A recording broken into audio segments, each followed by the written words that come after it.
దైవజనులు ప్రయాణమే మన మధ్యకు వస్తున్నారు. మరి దీని తర్వాత ఉన్నటువంటి మరొక కార్యక్రమానికి దైవజనులు పాలు పంపులు పొందులాగున మనందరం ప్రార్థన చేద్దాం. చదవబడినటువంటి వాక్యంలో ఒక చక్కని మాట ఉన్నది. అదేంటంటే, సాయంకాలమున ఇస్సాకు పొలంలో ధ్యానింప బయలుదేరి కనులెత్తి చూచినప్పుడు ఒంటెలు వచ్చిచుండెను. సాయంకాలమున ఇస్సాకు పొలములో ధ్యానింప వెళ్ళెను అంటే ప్రార్థన చేయటానికి వెళ్ళినట్టు మనం గమనిస్తూ ఉన్నాం. ప్రియమైన వారారా, ఒక మాట తరచుగా మనం ఈ లోకంలో వింటూ ఉంటాం.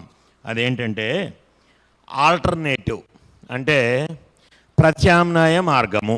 అంటే ఒక విషయం ఏదైనా జరగకపోయినట్లయితే ఆ విషయం రెండో విధంగా ఏ రకంగా జరుగుతుంది అనేటటువంటి ఆలోచన మనం ఆలోచిస్తూ ఉంటాం.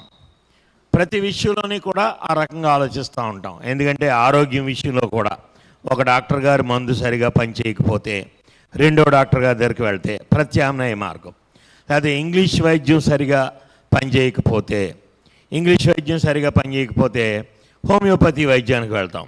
హోమియోపతి వైద్యం సరిగా పనిచేయకపోతే ఆయుర్వేద వైద్యానికి వెళ్ళడానికి ప్రయత్నం చేస్తూ ఉంటాం.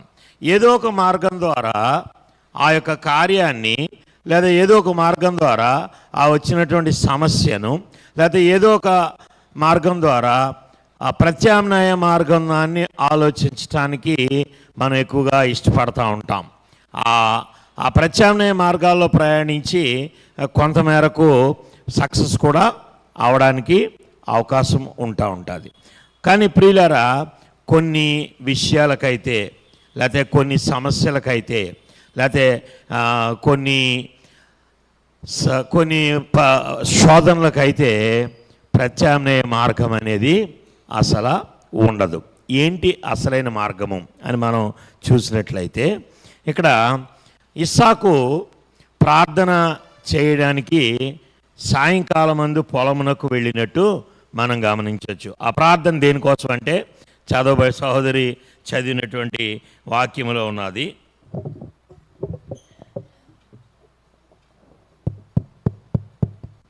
కొంచెం డెప్త్ పెట్టి బేస్ తగ్గించమ్మా.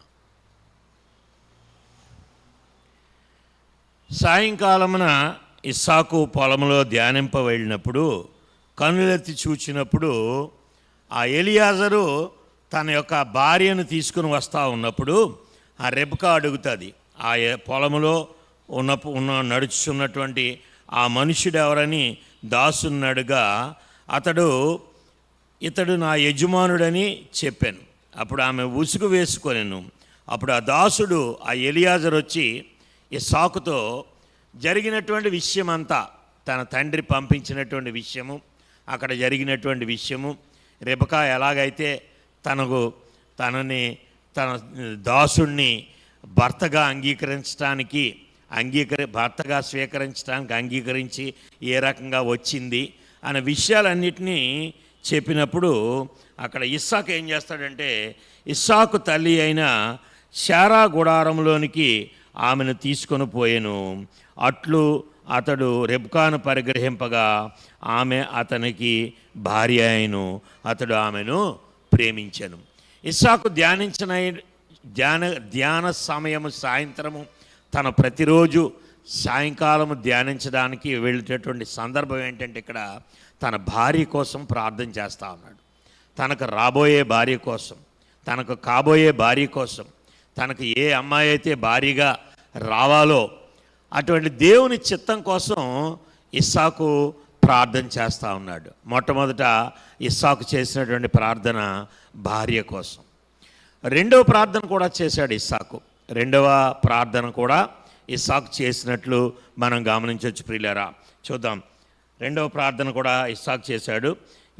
ఆదికాండం గ్రంథం 25వ అధ్యాయము 21వ వచనాన్ని చూసినట్లయితే, 25వ అధ్యాయం 21వ వచనాన్ని చూసినట్లయితే, ఆ ఇస్సాకు భార్య గొడ్రాలు గనుక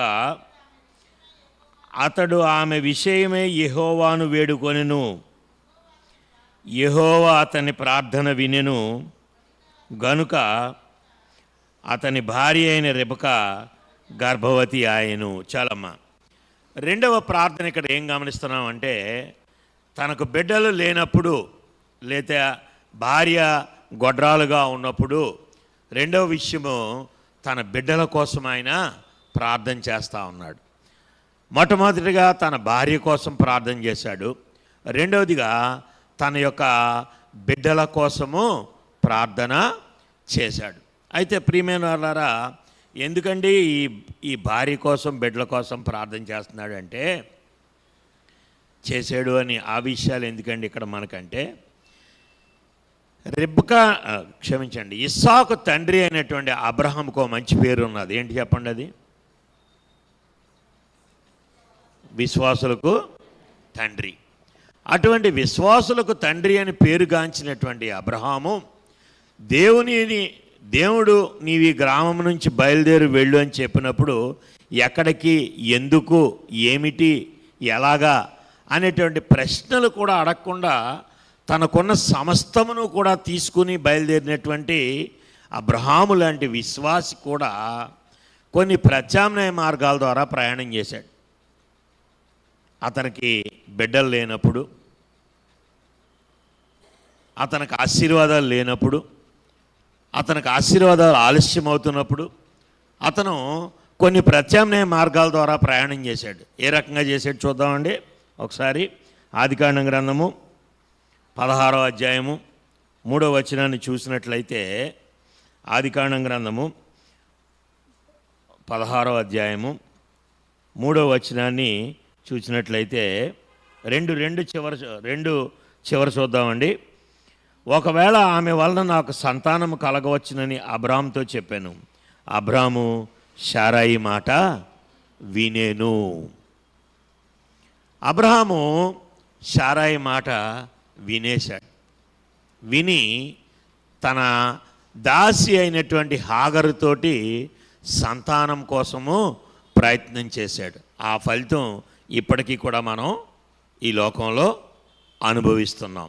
ఆ సంతానం యొక్క ఫలితమే ఆ అబ్రహాము హాగరుతోటి తను చేసినటువంటి ఆ శారాయి మాట విని తను చేసినటువంటి పని వలన పుట్టినటువంటి కుమారుడు ఇష్మాయేలు. ఈ ఇష్మాయేలు సంతతి వలన ఇప్పటికీ కూడా ప్రపంచ దేశాలన్నీ కూడా అతలాకుతలం అయిపోతూ ఉన్నాయి. కాబట్టి అబ్రహాము ప్రత్యామ్నాయ మార్గాన్ని ఎంచుకున్నాడు. ఇక్కడ ఇస్సాకు బిడ్డలు లేనప్పుడు యెహోవాను ప్రార్థించి వెళ్ళెను అని ఉన్నది. యెహోవా ఆ ప్రార్థన విని అతనికి బిడ్డలను అనుగ్రహించను అని రాయబడి ఉన్నది. ప్రియమైన వారలారా, ఇస్సాకు చేసినటువంటి పనిని అబ్రహాము అక్కడ చేయలేకపోయాడు. అంతేకాదు ఇంకా పని చేశాడు. అబ్రహాము ఇంకేం చేశాడంటే, గర్భవతి అయి ఆ తర్వాత నిజంగా దేవుని యొక్క వాగ్దానం వలన అతను కుమారుణ్ణి కన్నాడు. కుమారుని కని అతనికి ఇస్సాకు అని పేరు పెట్టాడు. అయిపోయిన తర్వాత కూడా, ఇస్సాకు జన్మించిన తర్వాత కూడా ఇష్మాయేలు జన్మించాడు. శారా మాట వినడం వలన, హాగర్ మాట వినడం వలన ఇష్మాయేలు జన్మించిన తర్వాత ఆ ఇష్మాయేల్ని మళ్ళా తిరిగి విడిచిపెట్టిన తర్వాత, హాగర్ను ఇష్మాయేల్ను పంపించేసిన తర్వాత, దేవుని యొక్క వాగ్దాన పుత్రుడి ద్వారా ఇస్సాకు జన్మించిన తర్వాత, శారా చనిపోయిన తర్వాత కూడా అబ్రహాం ఇంకో పని చేశాడు. 25వ అధ్యాయము 1వ వచనాన్ని చూసినట్లయితే 25వ అధ్యాయం 1వ వచనాన్ని చూసినట్లయితే అబ్రహాము మరలా ఒక స్త్రీని వివాహం చేసుకొనెను. ఆమె పేరు కెతూరా. ఆమె ద్వారా మరొక 6 సంతానాన్ని అబ్రహాము పొందుకున్నట్టు అక్కడ రాయబడి ఉన్నది ప్రియులారా. అయితే అబ్రహాము చేసినటువంటి ప్రయత్నాలు ప్రత్యామ్నాయ మార్గాలను ఎత్తుక్కున్నాయి. ఇస్సాకు చేసినటువంటి ప్రయత్నము ప్రత్యామ్నాయ మార్గాలను ఎత్తుకోలేదు. ఆల్టర్నేట్ మెథడ్స్ని ఆయన ఎప్పుడూ కూడా ఎత్తుక్కోవడానికి ప్రయత్నించలేదు. ఆయన ఎత్తుక్కున్నటువంటి ఒకటే మార్గము ప్రార్థన. భార్య అతనికి వివాహం కానప్పుడు భార్య కోసం ప్రార్థన చేశాడు. వివాహం అయిన తర్వాత బిడ్డలు లేనప్పుడు అతను దేవుని యొక్క సహాయం కోసం దేవుని యొక్క దర్శనం కోసం, దేవునితోటి అనుగ్రహింపబడేటటువంటి బిడ్డల కోసం ప్రార్థన చేశాడు. ప్రియమైన వారారా, ఇక్కడ ఉన్నటువంటి విషయం ఏంటంటే, అబ్రహాముని మీరు తక్కువ చేసి మాట్లాడుతున్నారా అని అనొచ్చు మీరు. అది కాదు నేను అనేది. మన పూర్వీకులు చేసినటువంటి భక్తి కన్నా కూడా ఉన్నతమైనటువంటి భక్తిని మనం చేయగలగాలి. అప్పుడెప్పుడో మా నాన్నగారు ఎలా ప్రార్థన చేసేవారు, అప్పుడెప్పుడో మా అమ్మమ్మగారు ఎలా ప్రార్థన చేసేవారు, అప్పుడెప్పుడో ఇన్ని సంఘాలను స్థాపించారు, మా తాతగారు ఇన్ని సంఘాలను స్థాపించారు. అది కాదు మన అది కావు మనం చెప్పుకోవాల్సినటువంటి మార్గాలు. వారికన్నా ఉన్నతమైనటువంటి భక్తిని, వారికన్నా ఉన్నతమైనటువంటి మార్గాలను మనం ఎంచుకున్నామా లేదా మనం ఒకసారి పరిశీలించుకోవాలి. అబ్రహామును మించినటువంటి విశ్వాసాన్ని ఇక్కడ ఇస్సాకు తన యొక్క ప్రవర్తనలో చూపిస్తూ ఉన్నాడు.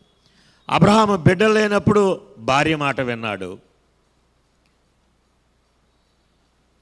అబ్రహాము అతనికి బిడ్డలు పుట్టినప్పుడు కూడా, దేవుని వాగ్దానం చేత ఇవ్వబడినటువంటి బిడ్డ పుట్టినప్పుడు కూడా మరొక భార్యను వివాహం చేసుకుని 6 బిడ్డలను అతను కన్నాడు. కానీ ఇస్సాకు అయితే భార్య లేనప్పుడు భార్య కోసం విశ్వాసంతో ప్రతిదినము ధ్యానించాడు. బిడ్డలు లేనప్పుడు దేవుని వద్దకు వెళ్ళి ప్రార్థించి దేవుని దగ్గర నుంచి బిడ్డలను సంపాదించుకున్నాడు. అంటే అబ్రహాముకు మించినటువంటి విశ్వాసాన్ని ఇక్కడ ఇస్సాకు ప్రదర్శిస్తున్నాడు. ప్రియులారా, అటువంటి గొప్ప విశ్వాసాన్ని మన జీవితాల్లో మనం కలిగి ఉన్నామా? రైటే, మన తల్లిదండ్రులు చేసినటువంటి గొప్ప ప్రార్థనల వలన, లేకపోతే మన పూర్వీకులు చేసినటువంటి అత్యున్నతమైనటువంటి విశ్వాసం వలన, లేకపోతే అద్భుతమైనటువంటి భక్తి వలన మనం ఈరోజు ఈ స్థాయిలో నిలబడి ఇంత గొప్ప ఆశీర్వాదాలను పొందుకొని ఇన్ని గొప్ప దీవెనలతోటి ఈ యొక్క లోకంలో మనం జీవిస్తూ ఉండొచ్చు. కానీ ప్రియులారా, మన వారు చూపించినటువంటి మార్గాల కన్నా ఇంకా ఉన్నతమైనటువంటి మార్గాల్లో మనం ప్రయాణిస్తున్నామో లేదో ఒకసారి పరిశీలించుకోవాలి. మా తాత 2 సంఘాలు కడితే నేను 4 సంఘాలు కడతాననేటటువంటి గొప్ప విశ్వాసాన్ని మనం కలిగి ఉండాలి. మా నాన్న 10 మంది విశ్వాసులను సంపాదిస్తే, ఆత్మలను రక్షిస్తే, నేను 20 మంది ఆత్మలను రక్షిస్తాననేటటువంటి ఉన్నతమైనటువంటి ఆ భక్తిని కలిగి ఉండాలి. కానీ అంతేగాని ఈ ప్రత్యామ్నాయ మార్గాలు, నాకు ఈరోజు బిడ్డలు లేరు కాబట్టి నేను ఇంకో భార్యను తెచ్చుకుంటే ఆవిడకి బిడ్డలు పుడతారు, లేదా ఎవరైనా బిడ్డలను పెంచుకుంటే ఇంకో బిడ్డలు పుడతారు, ఇంకో మార్గం ద్వారా అనేటటువంటి ఆలోచనే ఇస్సాకు జీవితంలో కనిపించదు. ప్రియులారా, ఇస్సాకు జీవితంలో కనిపించకుండా అతను తండ్రి చూపించినటువంటి ఆదర్శానికి భిన్నంగా, తండ్రి చూపించినటువంటి విశ్వాసానికి ఇంకా ఉన్నతమైనటువంటి విశ్వాసంతో తాను దేవుని యొద్ద ప్రార్థన చేశాడు. ఇటువంటి ప్రార్థన, ఇటువంటి ప్రత్యామ్నాయ మార్గాలను వెతుక్కోకుండా ఏమైతే అయ్యింది చూద్దాం, నా దేవుడు ఉన్నాడు అనేటటువంటి గొప్ప విశ్వాసాన్ని కనబరిచినటువంటి ఇంకొక వ్యక్తిని గురించి కూడా మనం చూచి మనం ఈ యొక్క కార్యక్రమాన్ని, ఈ యొక్క వాక్యాన్ని ముగించుకుందాం. దానియేలు గ్రంథము 6వ అధ్యాయము 10వ వచనాన్ని చదివినట్లయితే, ఇట్టి శాసనము సంతకము చేయబడనని దానియేలు తెలుసుకొనెను.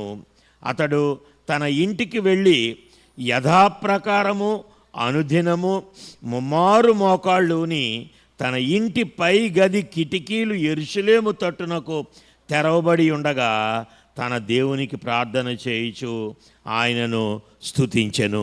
హల్లెలూయా. దర్యావేషు రాజు ఆస్థానంలో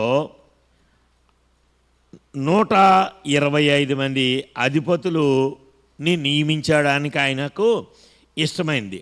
అందులో ప్రధానులుగా 3 నియమించాడు. 120 మంది అధిపతులకి 3 ప్రధానులు. ఈ 3లోని కూడా ఒకడు ఉన్నతమైన ప్రధానట, అతి ముఖ్యమైనటువంటి ప్రధాని. ఆయనే దానియేలు. అంటే 120 మంది అధిపతులు ఆయన క్రింద పనిచేస్తున్నారు.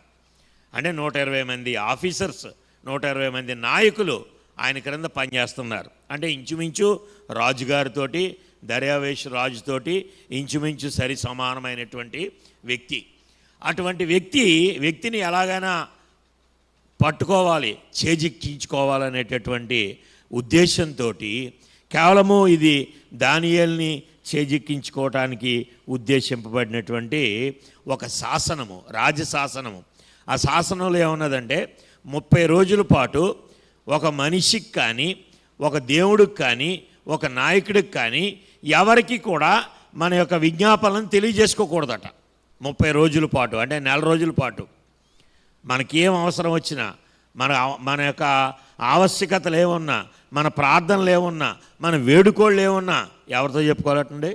దర్యావేషు రాజుతో మాత్రమే చెప్పుకోవాలి. ఒకవేళ అది కాని పక్షంలో దర్యావేషు రాజుకి కాకుండా ఇంకా వేరే అధిపతులకు కానీ, వేరే నాయకులకు కానీ, వేరే ప్రధానులకు కానీ, వేరే ఇతరులకు ఎవరికైనా కూడా మన యొక్క విజ్ఞాపనను చెప్పుకున్నట్లయితే సింహాల బోనులో వేయబడతారు అనేటటువంటి ఒక శాసనం ఒకటి లిఖించబడిందట. అక్కడ చక్కని మాట రాయబడి ఉంటుంది. ఇట్టి శాసనము సంతకము చేయబడనని దానియేలు తెలుసుకొనినను. ఇక్కడ నేను ఒక ప్రశ్న అడగాలని నేను ఆశపడతా ఉన్నాను. మనకే వ్యతిరేకంగా ఏదైనా ఒక ప్రభుత్వం వారు ఒక శాసనం చేశారు అనుకోండి, ఏదైనా ఒక జియో డిక్లేర్ చేశారు అనుకోండి, రాజ్కుమార్ 30 రోజులు చర్చిలోకి వెళ్ళినట్లయితే వాడు ఉద్యోగం తీసేస్తాను అని ఎవరైనా నాకు వ్యతిరేకంగా ఒకవేళ ఒక శాసనం చేయబడింది అనుకోండి, అలాగే మీకు ఆ పరిస్థితి వచ్చింది అనుకోండి, ఏం చేస్తాం?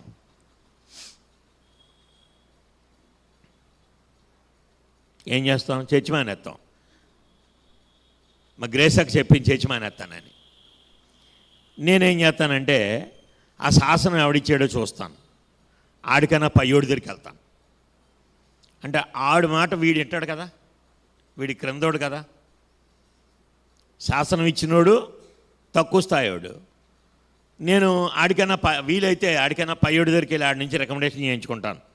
రాజ్కుమార్ని చూసి చూడకుండా పోనవయ్యా, అలాగా ఏదో ఆడు అలా లోపలికి వెళ్ళి వచ్చేస్తుంటాడు, నువ్వేమనుకో, ఆ శాసనం ఆడిని అలా పక్కన పెట్టేయాడిది అని రికమెండేషన్ చేయించుకోవడానికి ఆ పయ్యోడి దగ్గరికి వెళ్తాను. ఇంకా కొంతమంది ధనికులు ఏం చేస్తారంటే ఈ శాసనం ఇచ్చినోడి దగ్గరికి వెళ్ళి, అబ్బాయి నన్ను చూడకుండా చేసే ఉంటే నీకు ₹1,00,000 అర్చవేస్తానంట. అవన్నీ కూడా ప్రత్యామ్నాయ మార్గాలు, ఆల్టర్నేట్ మెథడ్స్ అంటారు వాటిని. డైరెక్ట్ రూట్లో వెళ్ళేది మార్గాలు కావాలి, దొంగదారులు అన్నమాట, అవి దొడ్డిదారులు.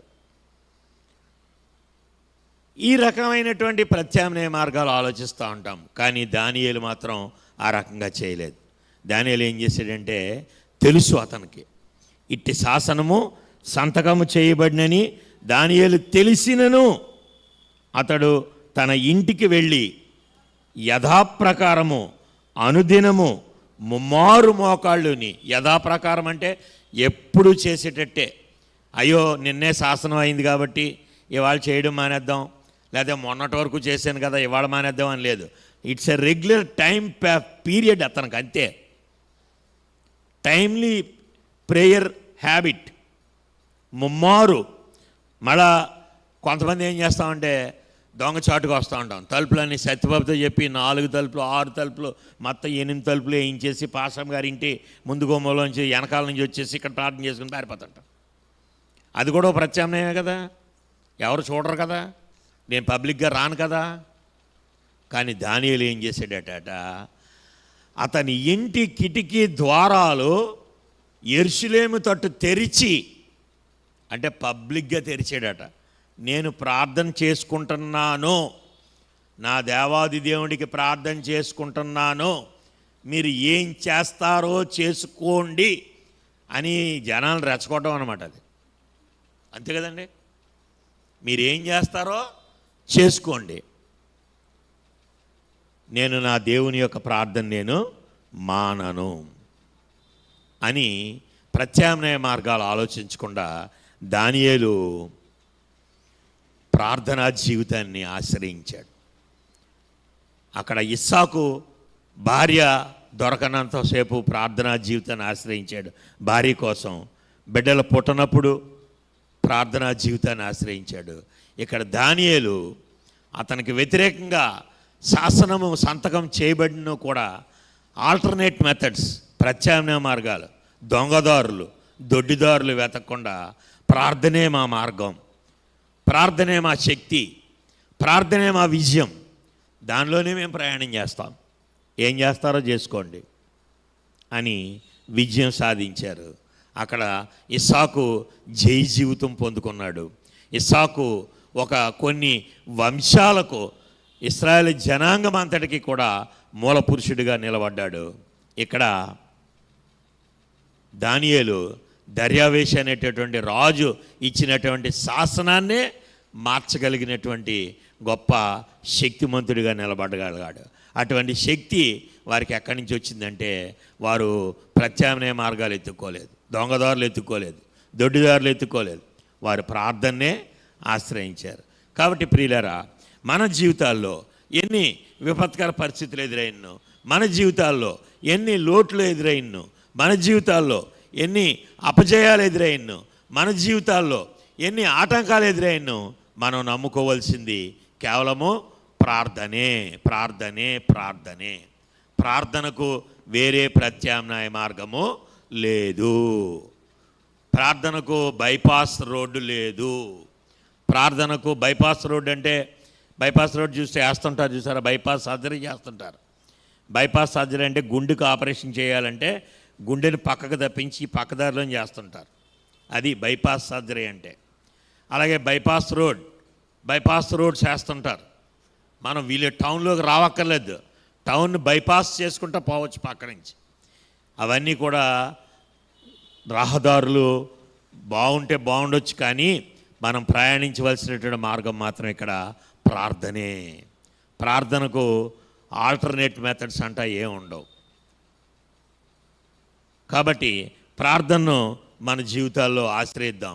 ఎన్ని ఆటంకాలు వచ్చినా, ఎన్ని ఇబ్బందులు వచ్చినా, ఎన్ని కష్టాలు వచ్చినా, ఎన్ని నష్టాలు వచ్చినా మన జీవితంలో ప్రార్థనను ఆశ్రయిద్దాం.